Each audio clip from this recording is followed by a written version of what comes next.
His lips were on my neck while my phone buzzed beside the hotel bed. I looked at the screen, and it was Jason. My husband. The man I had vowed to love, to protect, to be loyal to. He was texting me something sweet, telling me to enjoy the seminar and to call him before I slept. Meanwhile, my legs were wrapped around another man. Caleb was inside me. My moans were still trembling in the room when I replied with a heart emoji and a lie. I was not at any seminar. I was not learning anything new for work. I was rediscovering a piece of myself I had buried deep for years, the wild, dangerous, unapologetic side of me that did not belong in wedding rings or family dinners. And the truth? I had been planning this night for weeks. A big thank you to all my returning viewers, you are the lifeblood of this channel. And to my new guests, welcome to this corner of raw truth and real stories. If you have not subscribed yet, I cannot wait for you to hit that button. It is the fuel that keeps this channel burning with honest, mature stories. Also, drop your thoughts in the comments.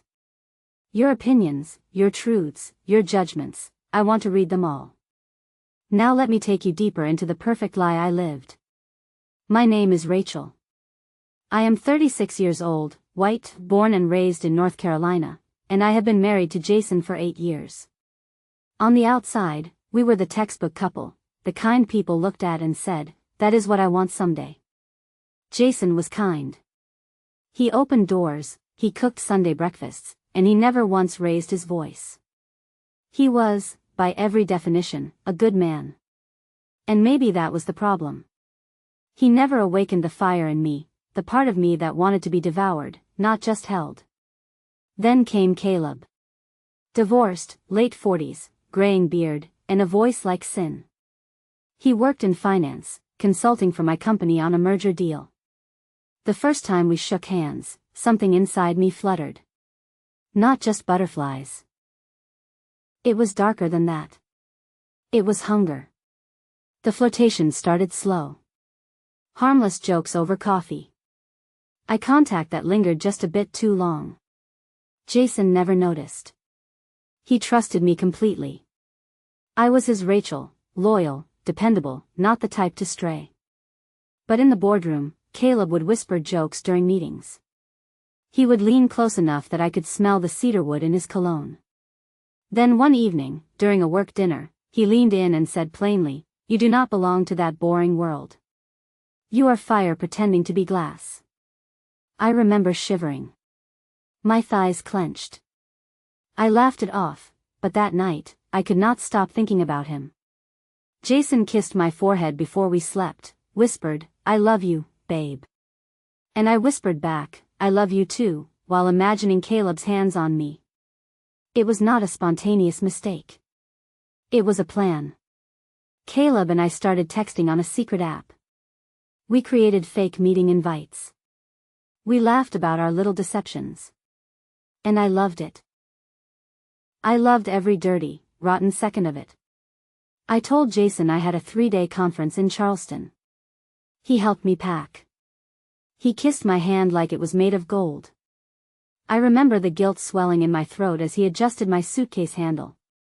But that guilt vanished the moment I stepped into the hotel suite and saw Caleb standing by the window, shirt unbuttoned, holding a glass of whiskey. He did not say a word. He walked toward me, kissed me hard, pulled me into the bed, and everything I thought I was shattered in that moment. I had never been touched like that before. Not even on my honeymoon. Caleb was rough, commanding, slow when he needed to be, and wild when I begged him. We kissed like we hated each other for waiting so long. He whispered things in my ear that made my knees tremble. He traced my skin like it was a secret map. The guilt did not come afterward. That surprised me. I expected tears. Instead, I slept soundly beside him, naked, my hand on his chest. When Jason called, I let it go to voicemail. I played it later. "Hey baby, hope the seminar is going great. I miss you. Call me when you get a chance, okay?" I saved the message. Not to remember the man I loved, but to remind myself of the man I was betraying. When I returned home, Jason was waiting with flowers and a warm dinner. He asked how the speakers were. I told him they were fine. I made up a few names. I even showed him fake photos I took on my way back from the airport. That was the first time I felt like a monster. But the worst part? It turned me on. The danger of it. The duality of who I was becoming. At work, I was a respected project lead. At home, I was a beloved wife. But in secret, I was someone else entirely. Caleb and I started meeting once every 2 weeks. Hotels. Airbnbs. Sometimes even during lunch breaks at the back of his car. He told me things Jason never did. He said I was dangerous. He said I was addictive. He said he thought about me even when he was with someone else. I loved it. Jason started noticing I was dressing differently. Buying new lingerie. Taking longer in the mirror. "Are you doing all this for me?" he asked, smiling. "Yes," I said. "Only for you." But in my mind, I was picturing Caleb untying the lace from my body. Jason planned a weekend getaway for us in Asheville. I pretended to be thrilled. But during dinner, I checked my phone under the table. Caleb had sent me a photo, just his hand gripping the bedsheet, with a text, "This is what I woke up thinking about." I excused myself and went to the bathroom just to breathe. Just to stop my body from betraying me right then and there. Jason asked me that night if I wanted to start trying for a baby. I said yes. And then, I cried in the shower. That night, I lay in Jason's arms, my back to his chest, his breathing slow and steady. My phone was under the pillow, and Caleb had just sent me another message. "When are you going to leave him?" I stared at it. I did not know the answer yet. But what I knew was simple: this was not just a fling anymore. This was war. And I had already picked a side. Jason believed in me. He believed in the goodness in me, in the vows we took, in the idea that a woman who cooked his dinner and laughed at his dry jokes would never burn the life they had built. And for years, I tried to live up to that belief. I wore the wedding ring with pride. I smiled in family photos. I held his hand during Sunday service. But after Caleb, I realized I had been surviving, not living. And the cruel truth was this: the longer Jason loved me, the deeper I sank into deception. Caleb and I became experts at navigating shadows. We used a secure app with disappearing messages. We met in small boutique hotels under different aliases. Sometimes I would tell Jason I was going to yoga class and end up tangled in sheets 2 towns away. Other times I said I was visiting my sister when in truth, Caleb and I were in a cabin up in Boone, making love by the fireplace and drinking wine straight from the bottle. He became the only man I allowed to see me completely. Not the version of me that folded laundry with a smile, but the one that swore, screamed, cried, begged, and laughed from her gut. Jason loved a reflection of me. Caleb loved the real thing. Or so I thought. Guilt is strange. You expect it to feel like a chain around your neck. But mine became a drug. The more I lied to Jason, the more I needed Caleb to justify the betrayal. Jason brought me coffee in bed. Caleb dragged me to the edge of the bed and made me forget my name. Jason asked if I wanted to try for a baby. Caleb told me I had the kind of body that made men ruin their lives.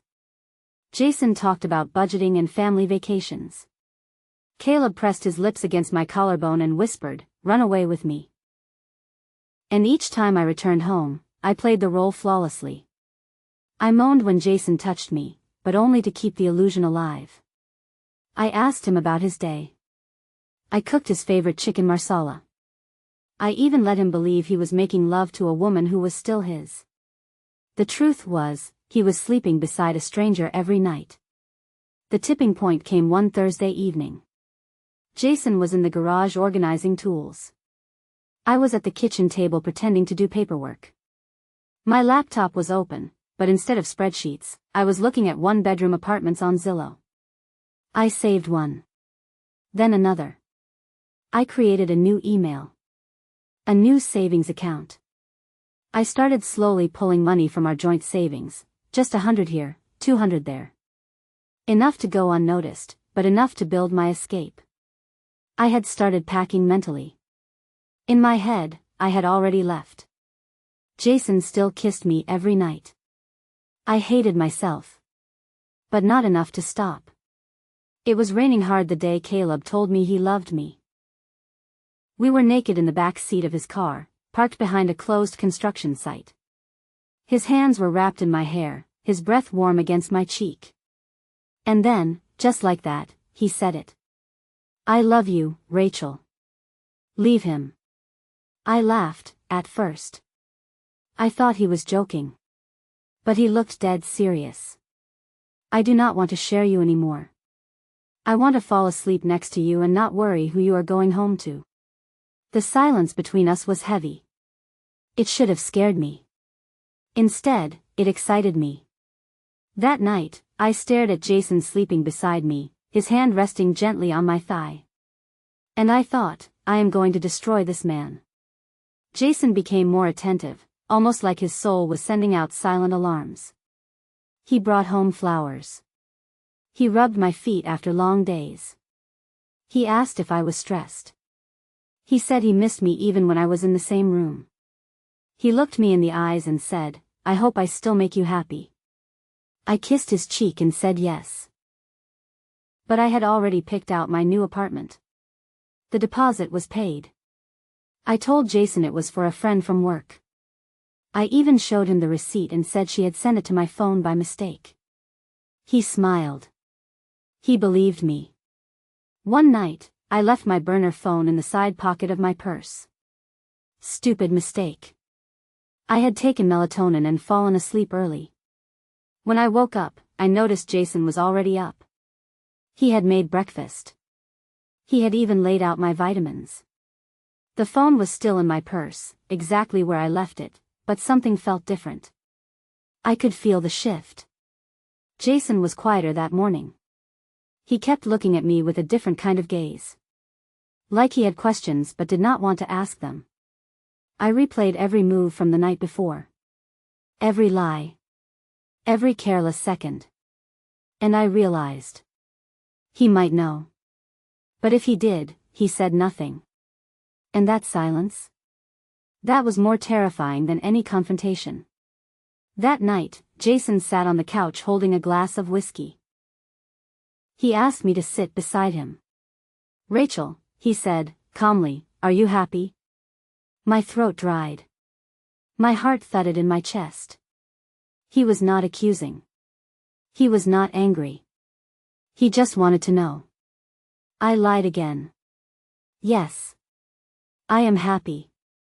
He nodded slowly. Then he said something I would never forget. "Because I love you too much to keep you somewhere you do not want to be." I froze. I smiled. I kissed him. But inside, my mind screamed, "You are already gone. You just do not know it yet." Caleb gave me a deadline. Leave him before Thanksgiving, or I walk. It was September. I had 2 months. I started planning. I told Jason I wanted to visit my sister in Colorado for a week in October. He agreed. He even offered to pay for my flight. I thanked him with sex I did not mean. I arranged the move behind his back. Caleb promised me he would help me furnish the place. He said we could start a new life. That he was tired of being my secret. But even as I packed that last box and slid it under the bed, I started to wonder. Would Caleb still want me when I was not forbidden? Would I still feel alive when the thrill was gone? Jason held me in bed that night, and for the first time in months, I looked at him and felt something real. Not guilt. Not love. Pity. He still believed in me. He had no idea that I had already signed a lease. That my new keys were in the pocket of the coat hanging by the door. That the woman beside him was already gone. And worst of all, I no longer cared. The morning I left Jason, the sky was gray. Fitting, I thought. The world should match the color of betrayal. I had packed the last of my things the night before while he was asleep. My suitcases were hidden in the trunk of my car, which I had parked down the street to avoid suspicion. I left a note on the kitchen table, not a letter, just a cold summary. Jason. I am leaving. Please do not contact me. I found someone who sees me. All of me, and I want a life with him. I am sorry, but I am not coming back. Rachel. No explanations. No apologies. Just an exit. By the time he would have read it, I would already be halfway across the city, unlocking the door to my new apartment.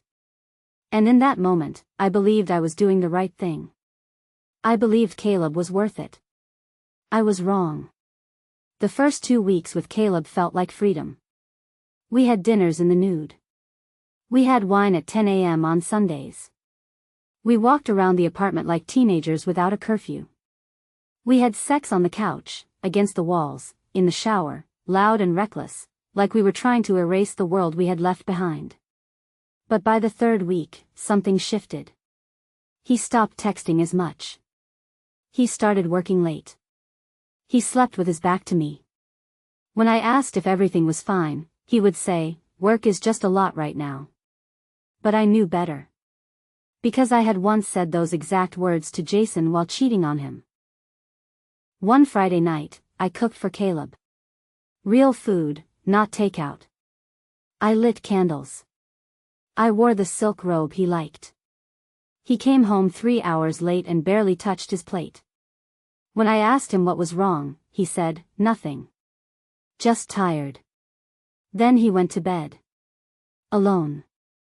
I stood in the kitchen, staring at the untouched food, the dying candles, and my own reflection in the glass. For the first time, it hit me. I had given up a man who worshipped me for one who no longer chased me. And there was no one else to blame. The next week, I caught him texting someone. I did not confront him right away. I waited. I watched. I memorized the patterns, the late-night smiles, the turned-over phone, the sudden weekend meetings. It all came back full circle. One night, I asked him, point blank, "Are you seeing someone else?" He shrugged. "She knows I am not ready for anything serious." I blinked. "What?" "You were fun, Rachel. Exciting. But we jumped into this too fast. You are starting to feel like a responsibility." I felt my mouth go dry. "I left everything for you." He stood up and walked to the fridge, grabbed a drink, and said with a straight face, "No one told you to." I sat in that apartment for days. No Caleb. No Jason. No friends. Just my phone buzzing with messages I could not face. Jason's sister texted. My best friend stopped speaking to me. My mother called and asked what had happened, and I lied. I said we grew apart. She knew I was lying. I could hear it in her voice. And when I finally turned on social media again, I saw something that shattered me in ways I did not expect. Jason was smiling. Happier than I had ever seen him. Holding hands with someone familiar. Emily. My former best friend. They were tagged in photos from a charity dinner. Jason in a black suit, Emily in red, her hand resting on his chest. And for the first time, I felt it. Regret. Jason never called. Never texted. Never begged me to return. He filed for divorce quietly, efficiently. He sold the house and donated most of the furniture. I heard through a mutual friend that he had started traveling, New York, Denver, Seattle. And me? I stayed in that apartment, surrounded by echoes of the life I burned to the ground. Caleb moved out 2 months later. His last words to me were, "Take care of yourself." Just like that, he was gone. No closure. No apology. No fire. Just cold air where his presence used to be. One morning in early spring, I ran into Jason at a local cafe. I had not seen him in nearly a year. He looked good, confident, vibrant, lighter. Like the weight of me had been lifted from his shoulders. He greeted me politely. We talked briefly. I asked how he was. He said he was happy. He was teaching photography now, part-time. He smiled a lot. I had forgotten how charming that smile used to be. Then, just as he picked up his coffee to leave, he looked at me and said, "Thank you." I blinked. For what? For making it easier to let go. Then he walked away. I stood there, coffee in hand, realizing I was the only one still trapped in the past. People ask me if I regret it. Leaving Jason. Choosing Caleb. Living a double life. And the honest answer is this. I do not regret what I did. I regret who I did it for. I needed to escape that life, that silent, slow suffocation where I was pretending to be content. I needed to feel something real, something raw, even if it was wrong. But I chose the wrong man to do it with.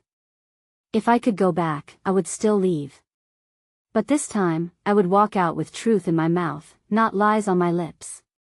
I would burn the bridge with honor, not betrayal. Because being honest about wanting more is never the problem. It is the deception that poisons everything.